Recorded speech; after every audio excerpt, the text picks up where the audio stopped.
Udumo kuNkulunkulu kweliphezulu nokuthula emhlabeni kubantu abathokozelwa nguye. Babunze bantu akubingelela Ndlalifa izulu ngithi uJesu Kristu inkosi.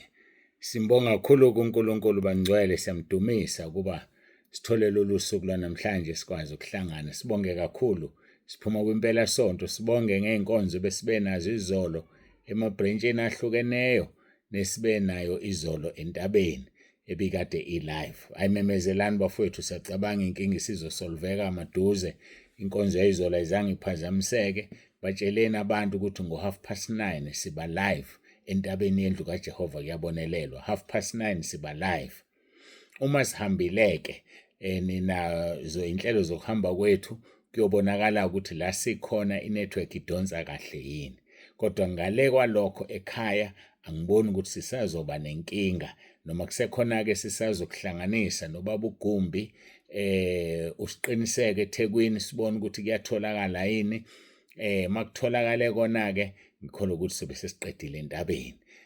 Masithole lokho ke sizothintana thina naye ngendlela yakhona. Kodwa nje kwamanje kusahamba kahle kakhulu. Ama network nginawo onke ama router sidonsa ngapha nangapha kube nama extender akhona. Ngiyamthemba uNkulunkulu sesifike la esesilekelele khona ngempela uSathane uzonqotshwa ngaphandle kokuthi kwenzeke okunye. Ngiyacela ukuthi sigoqe sikhuleke simbonge uNkulunkulu kakhulu ngosuku singene enkonzweni yanamhlanje. Phakathi nezinsuku ke sikhuluma ngokuthi ukukhuleka nokukholwa. Kanti ngempela sonto masila entabeni sisakhuluma ukuthi sazalelwa umntwana. Sibuka amagama omntwana inkosi uJesu mhla ezalwe prophet Isaiah chapter 9 verse 6 and 7. Kodwa ke namhlanje sesiqhubeka la sigcine khona ngomgqibelo lapho sithi ukukhuleka nokukholwa. Masithandaze.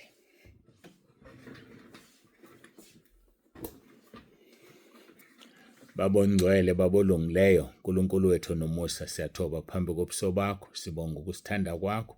Sibonga konke osenzele khona. Ngiyacela ube kanye nathi kule nkonzo ukhuluma uzambule uJesu Kristu inkosi.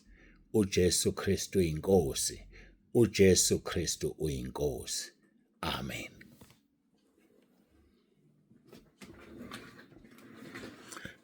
Siyambonga uNkulunkulu kakhulu siyamdumisa sesiqala ke inkonzo yethu sisakhuluma ngakho ukukhuleka nokukholwa esikuthola lapha kuMarko chapter 11 verse 24. Ngalokho ngithi kini konke nikukhulekelayo nenicelayo kholwana ukuthi nikwamukele niza kuba nakho. Konke nikukhulekelayo nenicelayo. Kukhiye ukuthi ukholwe. Ngiyafisa ukuthi wazi ukuthi ukhiye ukuthi ukholwe. Ngike ngabuka indaba ke lapho uDaniel aze egcine ephonswe emphandweni wengonyama.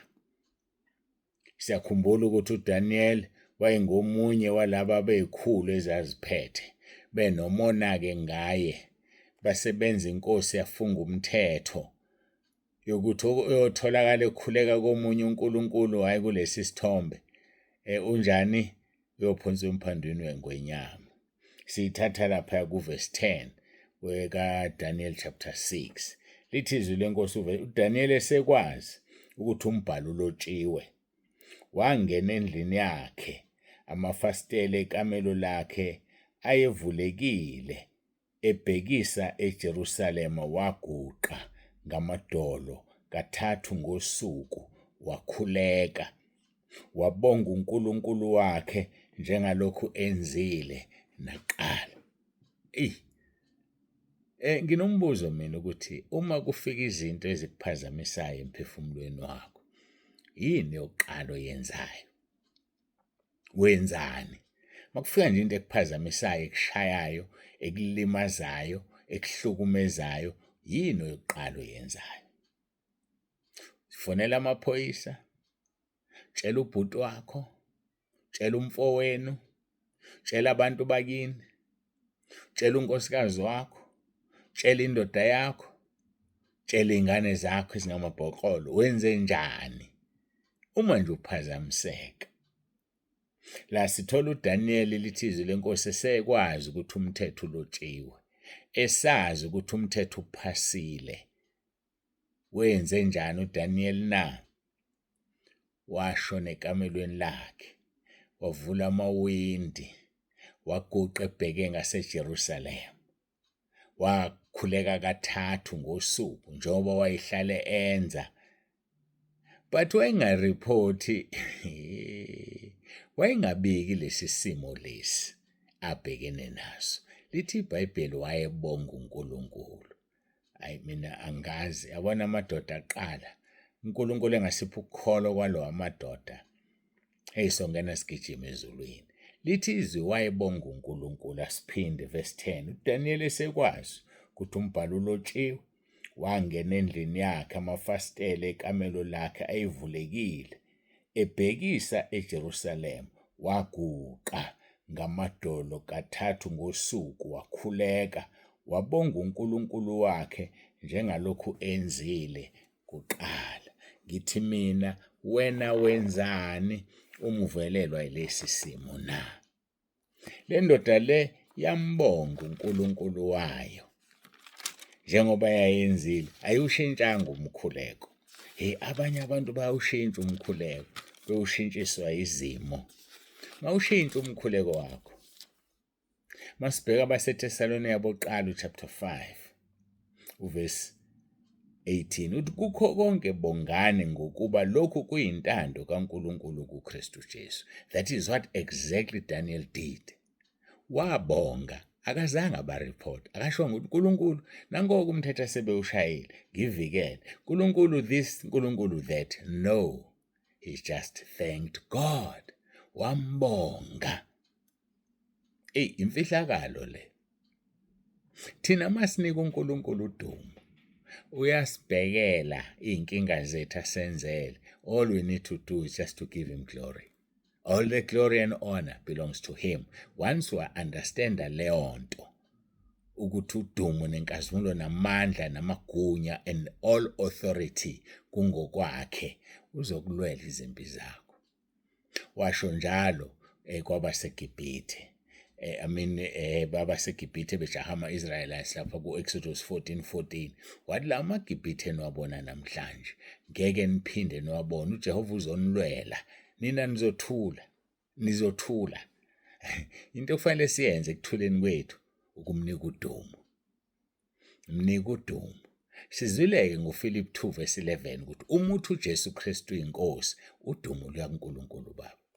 Uma nje uthi uJesu Kristu inkosi, inkazimulo iya kuNkulunkulu Baba. So thina sinikwe ukunika uNkulunkulu Baba inkazimulo. Masimnikeni inkazimulo bafowethu, sithi uJesu Kristu inkosi, usuqedile.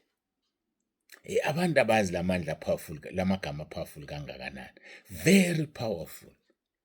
Awudingi umkhuleko omude, awudingi ukuthemeleza, awudingi ngisho isikhathi sokuthi athi ngiyeceleni ngigijime nge-toilet ngiyoguqa. Mhlawumbe semsebenzini akwazi uguqa ofisini lakho kunabantu. Yebo lonto, awudingi ukubaleka e-ofisini. Wena vele usho ngenhliziyo uthi uJesu Kristu inkosi, uzombona yena. LamaGibhithe wabonayo ngeke uphinde wabona. That is what exactly Daniel did. Esezwile, esekwazi ukuthi umbhalo ulotshiwe, wangena ekamelweni lakhe, wavula amafasitela akhe, waguqa ebheke ngaseJerusalem, wambonga uNkulunkulu, ngoba kukho konke siyabonga. Mayiqeda ukumbonga, wafike wabanjwa, waboshwa ukuthi yena ukuguqa komunye uNkulunkulu, wayesephonse emphandweni wengonyama. Kuthiwa inkosi ayizange ilale ngoba imthanda uDaniel, iphoqa ukuthi bayisayinise inganakile. Lento yokunganaki lithi izwi lenkosi Jeremiah 48:10 uqala ekusiwe. Umuntu owenza umsebenzi kaNkulunkulu ngokunganaki. Kukhona izinto ezonakalayo ngenxa yokunganaki. Khona ivumelwano ongena kuzo ngenxa yokunganaki. Uthola umuntu eseclaima athi wamqoma ngoba unakanga, mayisekutshela wenzani ubondo wamqoma ngempela. Usedimanda umzimba wakho, ugcina umnika uvuma ubanjwa amagama akho, kanti wamvuma ungaqondile. Qaphela, kuyisono ukwenza umsebenzi kaNkulunkulu unganaki, kuyisono ukungaqapheli. Khona ivumelwano esingena kuzo uthi uma ususenkingeni uthi uyakubamela uyakuphi, kuthiwa sibona wasayina khona bese uthi hayi la wasayina khona wabanika amalungelo, asikwazi ukubabopha, asikwazi ukwenza lutho. Qaphela mntakababa, nasempilweni kamoya kukhona izinto ozivumayo, uvumela usathane ungaboni kanti usuqedile ngempilo yakho. Qaphela, ucela uNkulunkulu akuvule amehlo, ucela uNkulunkulu akusize, uhlale kuyena ungasuki ukuze izinto zakho zihambe kahle, ngoba yena unguNkulunkulu ezulwini, uNkulunkulu emhlabeni. Esekwazi uDaniel wangena ekamelweni lakhe, wakhuleka, wabonga. Ayi mina ngibonde ngangiyobonga bafowethu, kulihle phela iqiniso. Ngangiyofike ngibalise, Nkosi nakho sekunje, ubabonile sebeshaya umthetho nje. Nkosi bafuna ukungiphonsa ey'nkonyameni, ngivikele uNkulunkulu wami zingangidli. No. He will take care of that. Wena mnika inkazimulo, wena mbonge. Ngakhumbula icula lithi mbonge, mbonge, mbonge ekuseni, mbonge nasemini, mbonge, mbonge, lize lishone ilanga, sibonga uJesu. Awu lelo culo lidala, laliculwa ngisemncane. Bakithi, baba nomama babelithanda, mbonga uJesu. Lisho njalo angazi livuswa yini, lavele lavuka ngalicula ngangalibheda. Bafowethu nizwile, anone ngiculele enkonzweni, ngiyacela ningikhumbuze nje ngiseyingane, ningikhumbuze ngisathokomele kubazali bami. Awu bakithi, hayi noke ningiculele nilizwile. Mbonge, mbonge, mbonge ekuseni, mbonge nasemini, mbonge, mbonge, lize lishone ilanga, sibonga uJesu. Bese liphinde liqala, liphindaphinda leyo nto nje. Hawu siyambonga uNkulunkulu. Mbongeke nawe ngesikhathi umbonga umnika udumo. Mawuthi uJesu Kristu inkosi, uyambonga. Mawuthi uJesu Kristu inkosi, inkazimulo yakubaba. Mawuthi uJesu Kristu inkosi, amadimoni ayaguqa. Hhayi asiwaguqiseni bafowethu. uDaniel-ke wabanjwa waphonswa emphondweni, inkosi ayilalanga, yakhala inkosi ubusuku bonke yazila ukudla, yavuka iy'ntatha yashona emgodini, yafika yamemeza. Mayifika imemeza yathi, Daniel, Daniel, ngabe uNkulunkulu wakho ukuphephisile yini ey'nkonyameni na? Wathi uDaniel, mayime njalo inkosi, uNkulunkulu engimkhonzayo angisawakhothi kahle ngendlela, uNkulunkulu engimkhonzayo uthumelile ingelosi yakhe wavala imilomo yengonyama, ngoba kufunyanwanga cala kimi. Bafowethu, asihambeni simsulwa phambi kaNkulunkulu. Ungafunyanwa unecala phambi kaNkulunkulu. Ake sihambeni singcwele phambi kaNkulunkulu, khona ezosilwela izimpi zethu, ngoba uzothi esethi uyakulwela athothi uzolwela umuntu kaSathane, uzolwela umuntu ongavumeli izono zakhe, uzolwela umuntu ogcwele ububi abese yayeka ukukulwela. Uyathanda ukukulwela, uvinjwa yilezi zono zakho. Uyathanda ukukulwela, uvinjwa amazwi wakho wakhulumayo ngabantu, uvinjwa imicabango yakho emibi uyicabangela abantu, uvinjwa imizindlo yakho uzindlela abantu ukuthi ngathi bangafa, uvelelwe yinto uthi usibani ukubulela uqamba amanga, uhamba abantu bamanga fe nabo bakutshena bathi wabulawa ubani. Uzokusiza kanjani uNkulunkulu?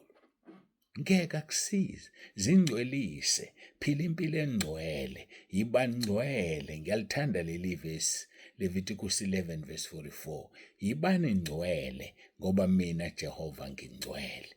Are you holy? Are you pure? Just be pure. Yiba ngcwele ngoba uNkulunkulu esimkhonzayo ungcwele. Yiba ngcwele ngoba inkosi yethu uJesu Kristu esikhonza ingcwele. Asibe ngcwele bafowethu. Hhayi asibe ngcwele. Sivume izono zethu, simvume ngoRoma 10:9. Sivula iminyango masenze njalo, sigoqisa imimoya, sigoqisa amadimoni. Kholwa, wakholwa uDaniel ukuthi uyathandwa. Yazi ukuthi kubiza ukuthi kukholwa nje ukuthi yazi ngisanda ukunitshela kulezi nsuku, niyakhumbula kulamasonto ngithi mina bengazi uNkulunkulu ngithanda kangaka. kufuna ukukholwa nje ukuthi uyathandwa bese uyeke ukumbalisela umbonge. Uyeke nje ukubalisa ushonele uthemeleza mbonge. Umoya uyasibubulela, yena uyakwazi ukukhulunywa umoya ekhulumela wena abese kunikeza. Uyakwazi ukukhulunywa umoya wakhe ongcwele. Thina masimbonge. Angakhumbula iHubo 103, mbonga uJehova mphefumulo wami nakho konke okuphakathi kwami, makubonga igama lakhe elingcwele. Ungakhohlwa imisebenzi yonke yakhe emihle yomusa. Ake simbonge, imfihlakalo isekumbongeni. Mbonge. Uma-ke kodwa ungamthembi, ubonakala ngoba lokhu ubala lokhu. Kanti uma umthemba umkholwa, uvela ubonge wena. Uyazi ukuthi yena he will do the rest. Just give him thanks. Uzokwenza the rest. Mbonge. Wagcina nini ukumbonga? Abanye-ke ngiyazi bathanda ukumbonga ngomnikelo. Akulona icala lelo. Kodwa mina ngisakhuluma ngokumbonga ngokukhuleka. Umbonge nje. Ukunikela sekuyisithelo esiqhamuka kuphi? Ekumbongeni. Usuthe yazi usengenzele bafowethu lento, awuthi-ke ngimbonge ngalokhu, kodwa ngikho emalini. Mina ngikhuluma ngokumbonga ngomlomo. Isithelo lesi angifuni ukukhuluma ngaso. Mbonge. Give him thanks. Give him glory. Uthi uJesu Kristu inkosi. Jesus Christ is Lord. uJesu Kristu inkosi. Uphinde kathathu. uJesu Kristu inkosi. And the demons will shake. The hell will shake. Isihogo sizanyazanyiswe. Ngoba wena usuphathelele igama elinamandla eliguqisa amadola asezulwini. Wonke umuntu osezulwini uyaguqa. Ngisho ama-elders awu-24 ayaguqa. Kuguqa wonke umuntu. Kuguqwe emhlabeni. Kuguqwe ngaphansi komhlaba. Uma nje izilimi zivuma zithi uJesu Kristu inkosi. Ake sivumeni sonke bafowethu. Lapho la ukhona vuma uthi uJesu Kristu inkosi. Musuba nendaba nebandla lakhe lithi ungakwenzi lokho. Ukholwa ibandla wena noma ukholwa izwi. Izwi leli. Ngasabi ukukusabisa kwabo. Ngabe nandaba. Abakhonza uSathane abangafuni ukuthi uJesu Kristu inkosi. Abademonic. Abanemimoya banamandla obumnyama. Abangafuni uguqe mawuthandaza. Usahlaleleni lapho. Balwa nawe bathi uzenza ngcono, uzenza ikholo elikhulu. Awuzenzi ngcono, awuzenza ikholo elikhulu. Wenza into enziwa inkosi yakho Jesu. Wayeguqa mayekhuluma noBaba. Wena uguqe ngani? Ngoba umrecognize ukuthi uyinkosi. Awuvumi ukuthi yazi baningi abantu bamphika ngokwenza. Qaphela nawe ungamvumi ngomlomo kanti ngokwenza uyamphika. Ube nesimo sokumesaba uNkulunkulu kanti amandla uyawaphika. Bakhona nalabo bathi uJesu Kristu uyinkosi, kodwa ukwenza kwabo akusho ukuthi uyinkosi. Uma eyinkosi umbikela yonke into. Uma eyinkosi awenzi lutho ungamtshelile. Ngihlale ngifakaza ngami ukuthi uthe sengibizile ngayithatha ngayoyisisa kwelinye ibandla ngingambuzanga. Wafike wangikhipha lapho. Wathi ngithe yakhe ibandla lami. Bafowethu ake siyekeni thatha inqumo zethu. Masimbuze. Wathi kimi awushongo ukuthi uzolakha kanjani. Uvele wagijima wena wayongena la ubona khona. Angishongo ukuthi ngena lapho. uNkulunkulu ufuna simbuze. Ufuna simazise. Izaga 16:3 mazise endleleni zakho zonke yena uzoqondisa imikhondo yakho. Ginqela kuye umsebenzi wakho. Ginqela kuye inkinga zakho. Bese wena wenzani? Umnika udumo uyabonga. Vele ubonge. Mosubongile sekuzwakele ekhaya izolweni. Siyambonga uNkulunkulu kakhulu. Besibuka nje umkhuleko kaDaniel. Wabonga. Esedwetshwela uvi. Esakhela uvi ukuthi abona-ke mayiphuma la. Simphonse emphandweni wengonyama. Mayiyekile ukukhuleka. Usewile kuNkulunkulu wakhe. uSathane njalo ukufaka etrapini. Wayeka nje ukuthatha uJesu Kristu inkosi yombamba. Mayike washo siyamxosha ebandleni. Bese ubicanga ukuthi unxoshwe ezulwini. Hayi xosheka.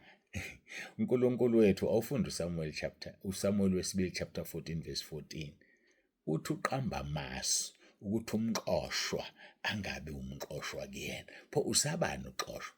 Bambele kulesi sikhundlana lesi abakunikeze. Yazi baningi abantu bazosihogweni. Sebetsheliwe ukuthi abahambe bokhonza kuphi. Abayi khona ngenxa babanjwe izikhundla. Isikhundla ngeke singene ezulwini. Yabo nje mina manje ningibiza ngompostoli kosala la ethuneni. Nibuye nithi ngudokotela kosala la ethuneni. Kuphume nje uNtsebande yedwa abheke phambi kwesihlalo sokwahlulelwa. So musubambelela ke endaweni engekusize ubambelele ngezidindi umuka nomfula sohlunza isidindi sihamba uhambe naso ngoba nje uthanda isikhundla. Abanye bahlalela amaholo, abanye bahlalela baphatha imali bayazincinza emabandleni. Mhlawumbe wena nje wawudla imali kini kwakukhonza udla imali yomnikelo. Yikho izinto ezingakulungeli nje. Wadla imali eqalekisa imali yenyembezi. Imali yenyembezi imali yomnikelo. Akusona imali ukuthi uyi-enjoy leyo. Imali ukuthi uyidlulisele kuNkulunkulu. Makuthiwa iphathe ngokuthembeka. Ngoba abantu banikelile, abanye bayakhala, abanye bahlupheka, abanye banalokhu analokhu, abanye banezifo. Abanye bayagula namhlanje badla imali yomnikelo yomuntu onesifo. Wasinda lo ukufa kwangena kuwena njengoba uthoko lwangena kuGehazi lwaphuma kuNahamani.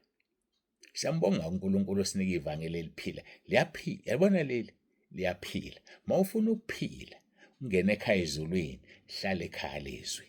Ekhaya lezwi ikhaya lamabandla onke, hayi lasentabeni.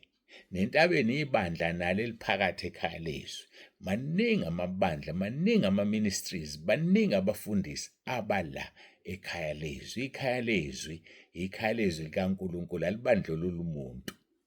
Kangokuba khona ngisho abangasindisiwe, khona ngisho izangoma la, khona ngisho abadrayiva usathane la. Bebadrayiva efuna uzani bezofaka ama-emoji. Khona abathunywe kubaba uNtsebande la. Kodwa ngixoxela indaba ongayibuzile. Ngelinye ilanga omunye wangitshena nje khona la ekhaya lezwi. Wathi baba uNtsebande bengithunyiwe ukuthi ngizokuyisa sengihlulekile. Bengizokuyisa nje ngithunyiwe umuntu wesifazane lo. Wathi bengithi ngizokuyisa. Yazi ukuthi uNkulunkulu ngiprotect ezintweni eziningi eziningi ngendlela emangalisayo. Yabo nje waningezi nina la. Kimi nivuma izono nilapha kude ngiyaprotect. Mhlambe khona engathi mangihlezi nabo umuntu avela ngibhodoloshe nje angibambe ngenkani. Kodwa uNkulunkulu njani ungiprotectile. Baqinise besho. Hey mina bengithunyiwe baba. Akayedwa. Baningi abebethunyiwe ngendlela ezihlukene. Ngena la egroupini khona uzowisa uNtsebande. Ngiyambonga uNkulunkulu ngani nini ningikhulekelayo nanokuthi ngisamile imikhuleko yenu ngiyabonga. Qhubekani ngikhulekele nami ngiyanikhulekela. Sizojabula sesisekhaya ezulwini sonke. Thina esikuthandile ukubuya kwakhe, thina esikujabulela ukubuya kwakhe, thina esimlalelayo, thina esibamba ukusho kwakhe. uNkulunkulu akubusise, uNkulunkulu abe nawe benentambama enhle. Ngicela ukuguqa ngithandaze sibonge izwi lenkosi. uJesu Kristu inkosi.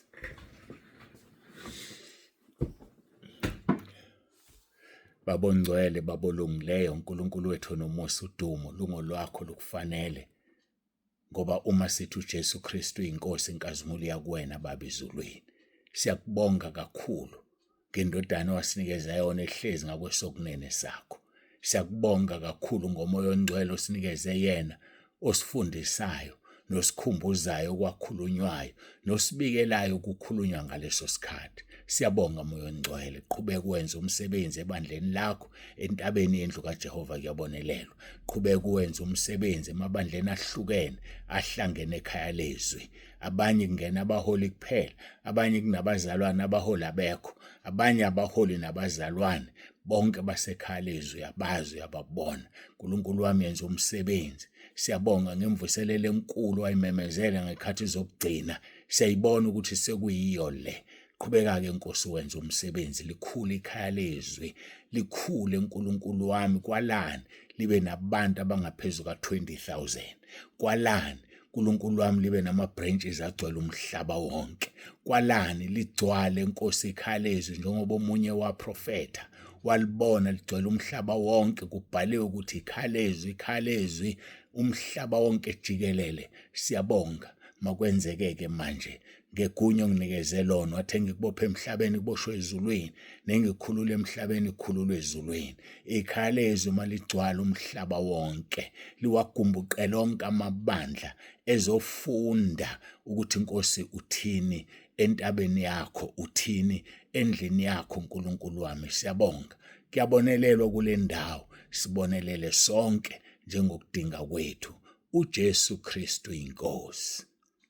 uJesu Kristu inkosi. uJesu Kristu inkosi. Amen. Siyambonga kakhulu uNkulunkulu bangcwele, siyamdumisa. Akekho fana naye, akekho njengaye. uNkulunkulu akubusise lapho khona, akugcine nje, akugcine size sibonane. Masingasabonani, asibonaneni ezulwini bafowethu. Hayi, asibonaneni ezulwini, sesimukele imiqhele yethu. Babonsibande uyakuthanda uthi ube nosuku oluhle. uJesu Kristu inkosi. uJesu Kristu inkosi. uJesu Kristu uyinkosi.